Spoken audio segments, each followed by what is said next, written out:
અંકલેશ્વરના સારંગપુર ગામની સીમમાં પરપ્રાંતીય યુવાનની હત્યા કરાયેલી હાલતમાં મળી આવેલ લાશના મામલામાં પોલીસ તપાસમાં ચોંકાવનારા ખુલાસા થયા છે। મૃતક યુવાનને એક પાનના ગલ્લાવાળી મહિલા સાથેના અનૈતિક સંબંધને લઈને તેના પુત્ર તેમજ જમાઈએ જ તેની હત્યા કરી નાખી હોવાનું સામે આવ્યું છે।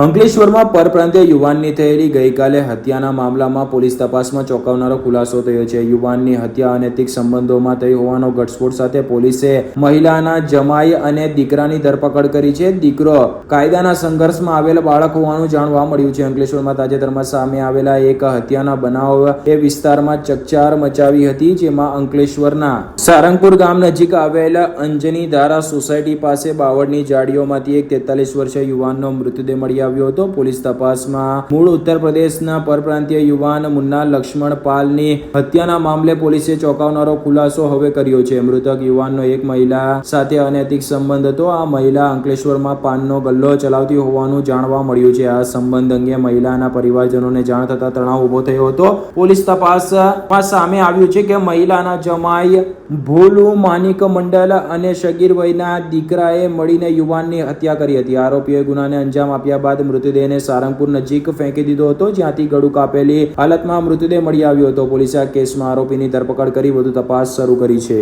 આમ પ્રેમ પ્રકરણમાં એક યુવાને જીવ ગુમાવ્યો હતો, જ્યારે 2 આરોપીઓએ જેલના હવાલે જવાનો વારો આવ્યો છે।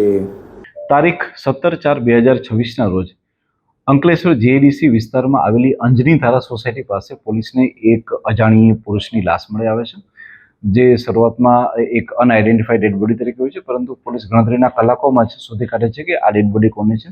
જે ખ્યાલ આવે છે કે આ ડેડ બોડી જે છે એ મુન્ના, કે જે લક્ષ્મણપાલના દીકરા છે, જેની ઉંમર આશરે 43 વર્ષના છે અને એ યુપીના રહેવાવાળા છે, તેઓની છે।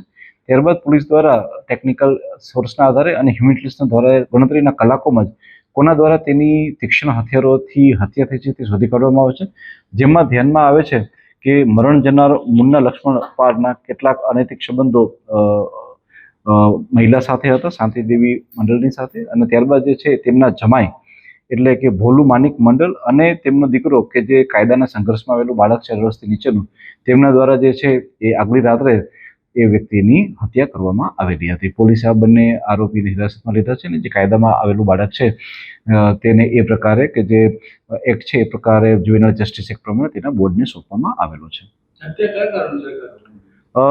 જે શાંતિદેવી દિલીપ મંડળ છે તેઓ એક પાનનો ગલ્લો ચલાવે છે અને તેમના ક્યાંય ને ક્યાંય સંબંધો જે હતા એ આ મરણ જનારની સાથે હતા, કે જેને લઈ અને શાંતિદેવીની સાથે અને એ મરણ જનારની સાથે રાત્રે બોલાચાલી થઈ હતી, કે જે વખતે તેમનો ત્યાં જમાઈ જે ભોલુ માનિક મંડળ અને દીકરો પણ હાજર હોય અને ત્યારબાદ બંને દ્વારા જે છે તેની હત્યા કરી દેવામાં આવે છે।